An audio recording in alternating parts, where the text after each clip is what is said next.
Thank you for doing this. So great. I'm excited to have this conversation. Thank you.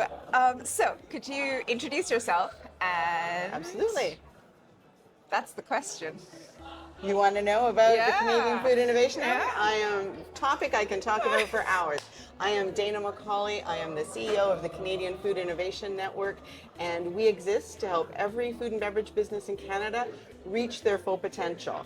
And we do that in a whole bunch of ways. We're a network that brings people together, shares level-setting content, does webinars, and makes sure that people can find all the resources they need. And then the really cool part is because we know that technology is what is going to unlock productivity and competitiveness for food and beverage businesses. We connect food innovators with those businesses to do pilot projects in real business settings that de-risk food technologies and help bring them to market and help those tech adopters to level up and find more margin in their businesses. Okay. And why is this important for Canadian companies? Good question. So, Canada is a very successful country when it comes to the food business. We're very well known for our agriculture, wheat, canola, fish, pork, all of those things. And our food businesses are respected for making really good quality, safe food. But we're stuck and we're not moving towards Industry 4.0 as quickly as we could. And that means that we are seeing businesses not unlocking dollars to put into more R&D and to go to new markets where they can be ultra competitive. So right now, just the post-farm gate food sector for our country is about $150 billion in GDP. It's my opinion that if we connect the right businesses to the right technologies, so that we can grow that very, very successfully up to 160, 170, and maybe even in 10 years to 200 billion. Okay, that is impressive. Yeah. So, why Japan? What's the reasoning behind Good SKS question. Japan? So I met Hiro and Akiko a couple of years ago and learned about this conference. Food technology doesn't really have a home at, say, Anuga or Seattle or the more traditional trade shows. So I was very inspired by them wanting to talk about food tech. We also in Canada are very interested in diversifying our trading base. We know that Japan is a country that values things like food safety and cleanliness and things that Canada is very good at imbuing into their food products. And it just seemed like a great way to connect with not just the Japanese players, but with an international contingent of folks who could give us new information about many, many more markets and help us to even innovate better by sharing their ideas, because co-creation is how you really level up. Yeah.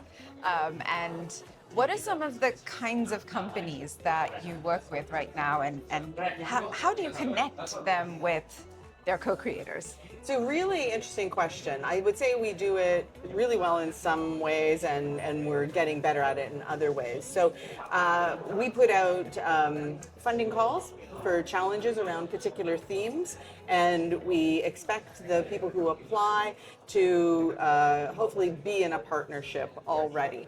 Sometimes really great innovators aren't connected to someone, and then I have regional innovation directors and a pool of, we're now 7,600 members in our network, and so we can use the tools that we have, like our Yodel platform and some matchmaking software, and then that human touch of the regional innovation directors to make sure that, like Lego, the right piece and the right piece connect. Right. Does this include technology partners as well? Is there a lot of food tech happening in Canada right now?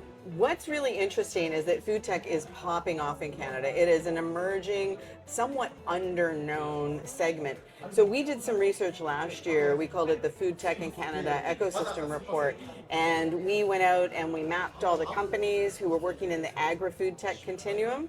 And Canada is known for agri-tech, but it turned out that 75% of the companies in that continuum were actually food tech companies, kind of breaking down against 10 domains, everything from robotics to biotech-enabled, functional ingredients, to cellular food, to SaaS solutions and supply chain software, and lots of course, machine learning-enabled tools in between. Is it having an impact, like a visible impact in the Canadian market? Starting to, yeah. I mean, CFIN, that's what our acronym for Canadian Food Innovation Network. We are only 4.5 years old. So we've only been doing this for a while. We've only been tracking for a while. But we know that the $23 million we've put into projects so far, and about half of those projects are still in progress. But we know the ones that have finished, that we have about $90 million in follow-on revenues, and we have about 21,000 different companies using those new technologies. So if I do a trend line out 10 years, yes, we're going to be able to demonstrate a very significant impact. Can you give me a couple of examples of the kinds of companies that you work with? A company that's here with me in Japan, Food Cycle Science, they're mostly talking about their home models of composters that create something they call foodalizer, so a soil amendment. But we funded them to work with a Canadian coffee chain called Bridgehead, and they went into Bridgehead, and Bridgehead had a problem. They're small stores, and at the end of the day, they had all kinds of coffee grounds, and all of those, biodegradable plates and forks and knives were waste that they had to pay to have taken away. Right. So Brad and his team at Food Cycle created, it's about the size actually sort of this table, a unit that could go right under the counter. All that waste goes in, and at the end of the day, they press a button. The next morning, they have a bag of foodalizer that they can sell, or in some of the shops, they give away a bag to people, who are like, "Oh, you had your coffee? Would you like a bag of fertilizer for your garden?" Okay. So that's a cool one. Yeah. Some of the more, I guess, sort of high-tech types of things we have done. Especially in robotics, I get excited about that. I'm originally trained as a chef, so I know how hard it is to work in a restaurant. So a Canadian burger chain called Harvey's was really struggling because people are very worried about food safety. They found that they were having trouble keeping people who wanted to work over a grill making hamburgers. They would quit, but also because they were very cautious, thank goodness, about food safety, they were overcooking the burgers. That meant longer wait times, poor user experience. So we connected them to a company called Gastronomus, and Gastronomus made something called the Chrono Grill. So instead of it being a square grill, it became a grill shaped just like this table with a place for a patty in each spot, the same way like a clock. And the Chrono Grill identifies what kind of patty you've put into the slot. It knows exactly how long to cook it before it flips it. It knows exactly when it should be cooked. It probes every single burger to ensure that it is indeed cooked to the appropriate temperature. Means the person working on the grill can also move around, do other things. They're just not over that heat source all day long. And now Harvey's throughputs are faster, their drive-throughs moving better, and their Yelp reviews are like off the charts. So, and that technology has expanded from that Canadian chain to now being used in California burger chain as well. That's pretty amazing. Yeah. I think robotics has been especially helpful in the Horeca segment because of labor issues, because of supply issues, skill issues. And exactly. So, and again, Depopulation. Yeah, in markets like Japan, where you definitely have a lower than sustainable birth rate, and yet you have such a high demand for out-of-home food, robotics can do a lot. But what I think is interesting and what is under under discussed, under highlighted, is that robotics doesn't mean it's a robot. Like the Chrono Grill is robotics, but it doesn't look like what we see on television. Yeah. It's changed the whole perception of. All right. So, do you also help these brands and companies go to market? Do you help them formulate like the initial strategy, maybe figure out if they need to pivot? Sometimes. So there's a lot. Canada it's a wonderful place to start a business. We have a lot of accelerators and incubators, great programs out of our universities and individual, standalone establishments. But what we do is we help them to navigate to the right ones. It's a huge country that I live in, right? Like 6,000, kilometers from edge to edge, and it's broken into, provinces and territories. So somebody working in Quebec, whose first language is French, may not be able to find what they are looking for very easily in another province. So we do a lot of that work to sort of lily pad people to where they need to go. And we also, when there isn't a program that exists, then we have things we call unpuzzling cohorts, where we'll pull together some non-competitive companies who are heading towards a similar milestone, and we will give them some coaching. But the idea is that these are peer groups. They're helping each other because we really believe that the sector has a lot to offer. They just aren't connected, and we hope that by doing this for a number of years, those connections will become much, much more natural. Yeah. This is kind of like your talk yesterday on building ecosystems and collaborating. 100%. That's what I'm trying to do. How do people find you? Well, there's this thing called the internet. Have you heard about it? So I'm sorry, I'm being facetious. But yeah, we're pretty easy to find. And there are reasons for international folks to want to find the Canadian Food Innovation Network online. We have not only an online community that everyone can join, it's totally free, it's called Yodel, but we also have some great resources, like our events tab has not just Canadian events, but international events, and that tab gets thousands and thousands of hits a month. So it's a wonderful tool for anybody who's out there, and it's a weird acronym. It's CFIN-RCIA.ca, because in French we're Réseau Canadien. Anyways, you don't need to know the French part, but just put in Canadian food innovation, and our SEO is pretty strong. We're going to pop right up. Okay. How do you get your funding? Is it So government? we have government funding, and that's how we started, was with a very generous contribution from the Canadian government.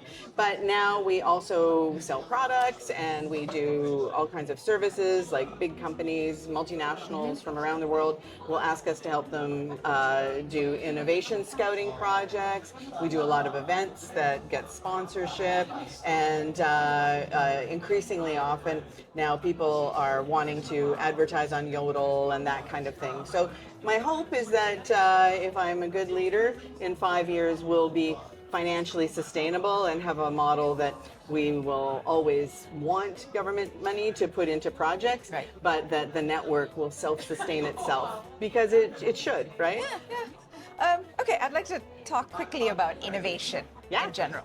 So product innovation is hard, and it's really it's really good to have like communities and ecosystems that help people connect with one another.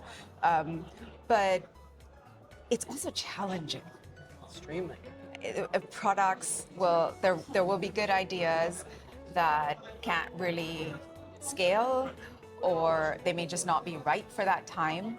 How do you decide on how to select companies to help? Yeah, it's a really great question, and one that our funders obviously ask us a lot as well.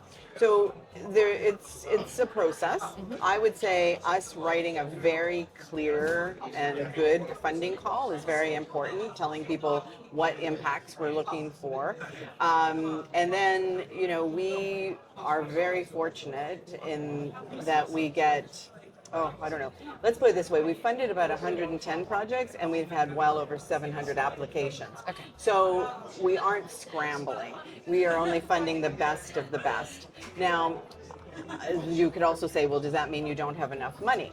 And I wouldn't want to sound ungrateful for what we have been given to distribute, but the answer would be yes as well. So we're fortunate that we do have many good projects that we can choose from, but we're unfortunate in that we also don't fund as many as we would like to. But, you know, to help people to write a good application and find good partners, we do webinars to, you know, tell people how to use our program guide and how to write a good application. And we have staff who, of course, answers questions.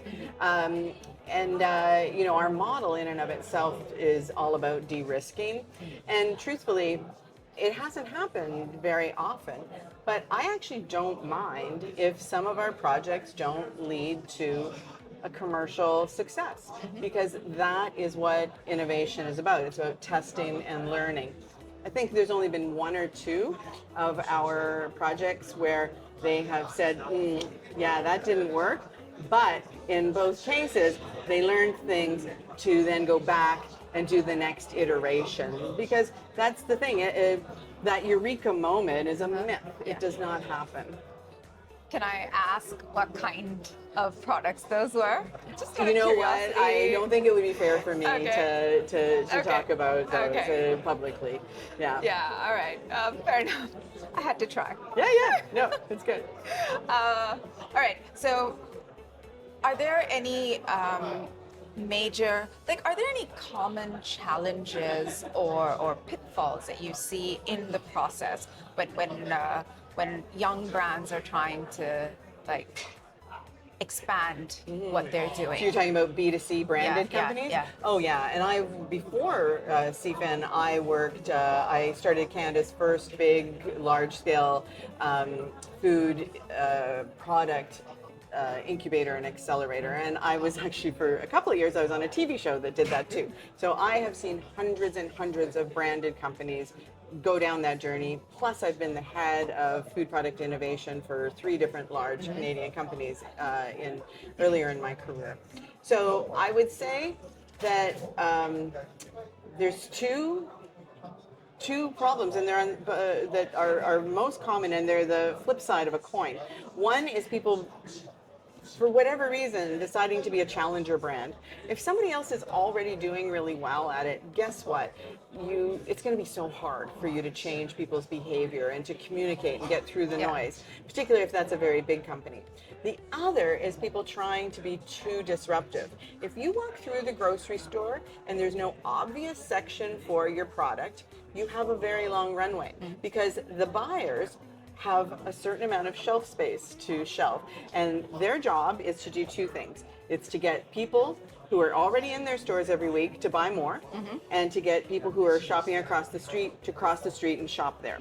And they're not paid to rethink their whole planogram and say, oh, this is now the XYZ section. They want pull from the consumers, and they want the consumers who come into their store to already be educated about what to buy. So it's interesting, right? You've got people who do something same, and people who go too far into the different. Okay, that makes sense. Look, stay somewhere in the middle ground. Find a positioning. Find someone who's not satisfied. The whole, what people call the plant-based bubble, really infuriates me, because the problem was not that plant-based products were bad, although some of them were really terrible. But the problem was that everybody went after a meat eater. Yeah. Nobody went after vegetarians. I have one of my dearest friends, I lived with her through university and afterwards, has never eaten meat. She does not want something that pretends to be a burger. She wants more variety for herself as a vegetarian. So I think, you know, that whole thing that's been studied to death, I think a lot of people came to the wrong conclusion. They came to the conclusion that people don't want plant-based. It's like, no, meat eaters might want a bit of variety, but they don't want that much plant-based. So does that make sense to you? Yes. Oh, yes. Absolutely.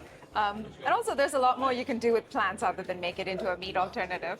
Right? Yeah. Exactly. And fiber is one of the most Yes. important nutrients for us to focus on for the future, for our gut microbiome health, just for our typical digestion and satiety. You know, there are many countries that are struggling with obesity. They don't need more calories necessarily. And in those countries, fiber can help Yep. to limit people's appetites in a very healthy way that isn't putting any weird chemicals or drugs into their body. And and plants are extremely good at delivering fiber. Yes, they are. So, what are some of the things that you're really excited about in terms of some of the trends and areas that you're working in that you're really excited about in the coming 5 years?